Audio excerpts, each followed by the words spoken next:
இன்ஸ்டாகிராமில் ஒரு வீடியோ பார்த்தேன். குழந்தைங்க கிட்ட வந்து ஒரு பெரிய சேஞ்சஸ் இருக்குன்னு ஒரு எக்ஸ்பர்ட் மாரி ஒருத்தன் உட்காந்து பேசிகிட்டு இருக்கான். அவன் என்ன சொல்றான்னா, இந்த ஒரு விஷயத்த பண்ணதுக்கப்புறம் குழந்தைங்க கிட்ட வந்து மேஜர் சேஞ்சஸ் வந்து பேரண்ட்ஸு பார்த்தாங்களாமா. சரி நம்ம குழந்தைக்கு ஃபாலோ பண்ணலாமேன்ட்டு என்னன்னு பார்த்தா, குழந்தைங்க வந்து கம்ப்ளைண்டே பண்ணக்கூடாதாம் வீட்ல.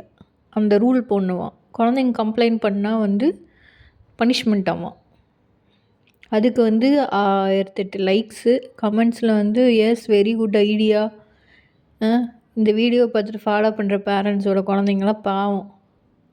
நான் கேட்குறேன், வேற எவனாவது ஒரு ஹராஸே பண்ணிட்டான் ஸ்கூல்ல. அப்ப அதை வந்து இங்க வந்து சொல்லக்கூடாது. கம்ப்ளைண்ட் பண்ணக்கூடாது வீட்ல. அப்பா, அம்மாட்ட வந்து சொல்லக்கூடாது. அப்ப நீயும் கம்ப்ளைண்ட் பண்ணாத. கவர்மெண்ட் எதுவும் சரியில்லன்னு கம்ப்ளைண்ட் பண்ணாத. இல்ல உன்னை எவனாவது அடிச்சுட்டானோ, குத்திட்டானோ, வீட்ல வந்து திருடிட்டானோ கம்ப்ளைண்ட் பண்ணாத போலீஸ்கிட்ட.